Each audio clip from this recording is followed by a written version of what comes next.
నిన్న మా శాసనసభ్యులు గౌరవనీయులు మైపాల్ రెడ్డి గారి పైన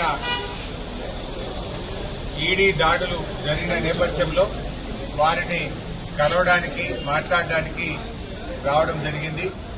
ముఖ్యంగా ఈరోజు దేశంలో అధికారంలో ఉన్న కేంద్ర ప్రభుత్వం, రాష్ట్రంలో అధికారంలో ఉన్న రాష్ట్ర ప్రభుత్వాలు ప్రతిపక్ష నాయకులను, ప్రతిపక్ష శాసనసభ్యులను టార్గెట్ గా చేసి వేధించే కార్యక్రమానికి పాల్పడతా ఉన్నారు.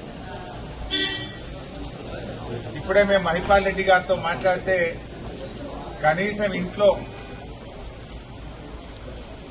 డబ్బు గాని, బంగారం గాని, ఎలాంటి వస్తువులు గాని ఇంట్లో ఒక్కటి కూడా అక్రమంగా దొరికింది ఏమీ లేదు. ఏది ఉన్నా ఐటీ రిటర్న్స్ తో బాజాప్తా అన్ని క్లియర్ గా స్పష్టంగా ఉన్నాయి తప్ప ఒక్క తప్పు కూడా లేదు.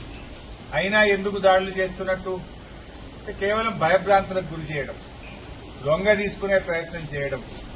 ఒకవైపు రాష్ట్ర ప్రభుత్వం అక్రమ కేసులు పెట్టి ప్రతిపక్ష శాసనసభ్యులను పార్టీలోకి తీసుకోవడానికి మరి ఈరోజు రాష్ట్రంలో కాంగ్రెస్ ప్రభుత్వం చేస్తా ఉంది. ఇవాళ దేశంలో ఐటీ, ఈడీ దాడుల గురించి ఏ రకంగా జరుగుతున్నాయో దేశ ప్రజలందరూ కూడా చూస్తా ఉన్నారు.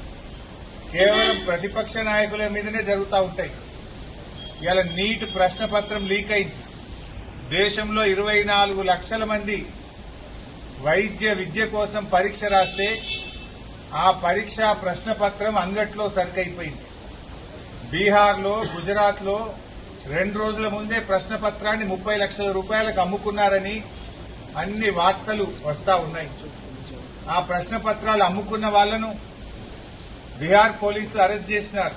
మరి అది ఎందుకో ఈడీ దాడులు చేయరు? అక్కడ మీకు పీఎంఎల్ఏ కనబట్టలేదా?